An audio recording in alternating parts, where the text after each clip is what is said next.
नमस्कार दोस्तों। आज हम बहुत दिनों के बाद एक नया लेक्चर इनकम टैक्स एमसीक्यू लेकर के आया हूँ और MCQ objective type questions.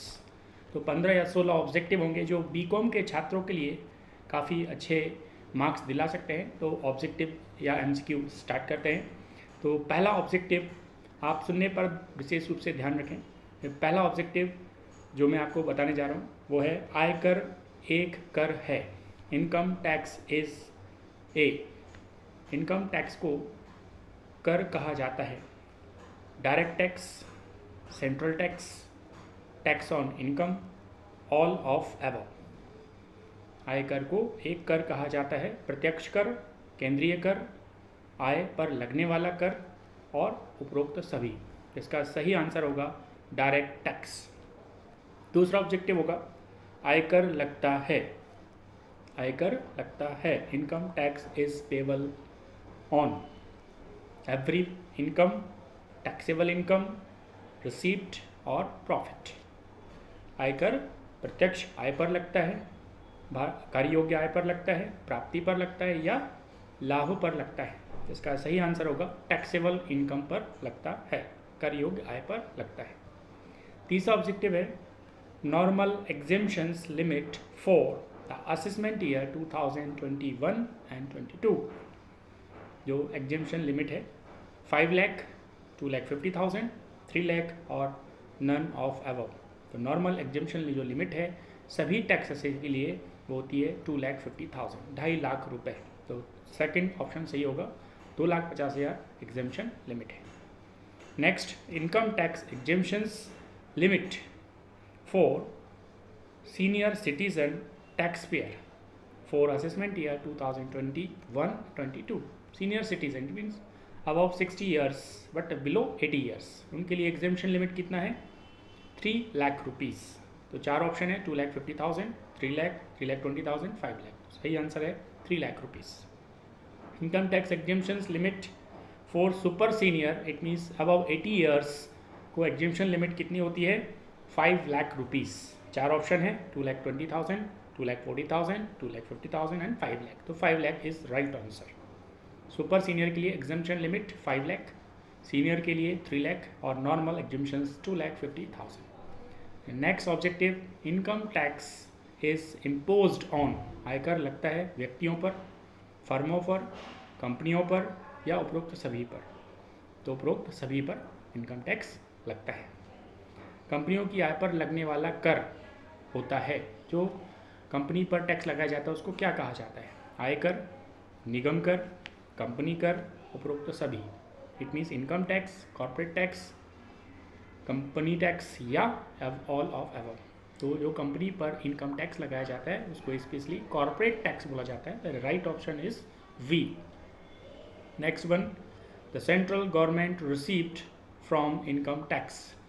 Income tax से अभी वर्तमान असेसमेंट ईयर में कितना रिसीव करने वाली है या अनुमान है 5 lakh crore, 8 lakh crore, 12 lakh crore, about 10 lakh crore.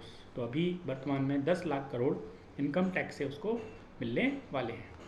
Next objective is incidence of income tax on. आयकर का भार पड़ता है करदाता पर, कंपनी पर, हिस्सेदारी पर, उपरोक्त सभी पर। तो सभी पर एक करदाता पर जिसको टैक्स देना है उस पर एक भार पड़ेगा। भारत में आयकर सर्वप्रथम किस सन में लगाया गया? भारत में आयकर सर्वप्रथम किस सन में लगाया गया? 1857, 1859, 1860, 1861। तो भारत में सबसे पहले 1860 में ब्रिटिश गवर्नमेंट में जो सर जेम्स विल्सन के द्वारा लगाया गया। तो 1860 and C is right answer. वर्तमान में भारतीय आयकर अधिनियम लागू है। कौन सा अधिनियम लागू है अभी वर्तमान में? Income tax act 1961 in present applicable. भारतीय आयकर अधिनियम लागू हुआ, कब से लागू हुआ? देखो, बना 1961 में, लागू कब से हुआ? 1 अप्रैल 1962 से। द राइट आंसर इज 1 अप्रैल 1962। चार ऑप्शन दिए हैं, 1 अप्रैल 1961, 1 अप्रैल 1962, थर्ड ऑप्शन 1 अप्रैल 1991 और third option is 1 April 2017। The right answer is B, 1 April 1962। Question क्या था? भारतीय आयकर अधिनियम लागू हुआ। कब से लागू हुआ? 1 अप्रैल 1962। नेक्स्ट इज आयकर विभाग किसके नियंत्रण में कार्य करता है? आयकर विभाग, income tax, in whose control income tax department works? State government, president, central board of direct tax, income tax commissioner। तो income tax central board of direct tax के अंडर में काम करता है। C is right option. Income tax was levied in India first by the following. सबसे पहले income tax किसके द्वारा लगाया गया? Sir James Wilson, sir James Robert, sir Newton और सर अल्बर्ट। तो सर जेम्स विल्सन के द्वारा सन 1860 में सबसे पहले इनकम टैक्स लगाया गया। किसकी सिफारिशों के आधार पर वसूले गए आयकर का विभाजन राज्य सरकारों को किया जाता है? इट मीन्स ये सेंट्रल टैक्स होता है, सरकार के द्वारा वसूल किया जाता है। एक प्रत्यक्ष करों का केंद्रीय बोर्ड, वित्त आयोग, योजना आयोग और राष्ट्रपति। किसकी सिफारिश से राज्य को भी इसका हिस्सा मिलेगा? तो यहाँ पर वित्त आयोग की सिफारिश के द्वारा राज्य को भी इनकम टैक्स का एक हिस्सा दिया जाता है। Next objective is rate of income tax are fixed under. आयकर की दरें निर्धारित की जाती हैं किसके द्वारा? द इनकम टैक्स एक्ट के द्वारा, द फाइनेंस एक्ट के द्वारा एंड ऑर्डिनेंस के द्वारा, notification of central government of direct taxes. तो द फाइनेंस एक्ट में rate of income tax declare की जाती है, तय की जाती है। लास्ट ऑप्शन इज आयकर अधिनियम 1961 सिक्किम में कर निर्धारण वर्ष में लागू हुआ। सिक्किम में कब से लागू हुआ? Income tax in 1961। तो असेसमेंट ईयर यहाँ पर 4 दिए हैं, 1962-63, 1981-82, 90-91 और 2000-2001। तो सिक्किम में इनकम टैक्स लागू हुआ 1990-91 में। बाकी संपूर्ण भारत में 1 अप्रैल 1962 से लागू हो गया था, इंक्लूडिंग जम्मू एंड कश्मीर। इस प्रकार से आज हमने 17 ऑब्जेक्टिव देखे। पहला ऑब्जेक्टिव इनकम टैक्स कर एक डायरेक्ट टैक्स होता है। दूसरा इनकम टैक्स टैक्सेबल इनकम पर लगाया जाता है। तीसरा objective normal exemption limit 2,50,000, senior के लिए 3 लाख रुपीज़, सुपर सीनियर के लिए 5 लाख रुपीज़। आयकर लगता है, व्यक्तियों पर भी लगता है, फर्मों पर लगता है, कंपनी सभी पर लगता है। कंपनियों की आयकर पर लगने वाला कर कॉर्पोरेट टैक्स कहलाता है, निगमीय कर कहलाता है। केंद्र सरकार द्वारा आयकर से जो वर्तमान में 10 लाख करोड़ रुपए वसूल करने का अनुमान है, आयकर का भार करदाता पर पड़ता है। भारत में आयकर सर्वप्रथम 1860 में लगाया गया था।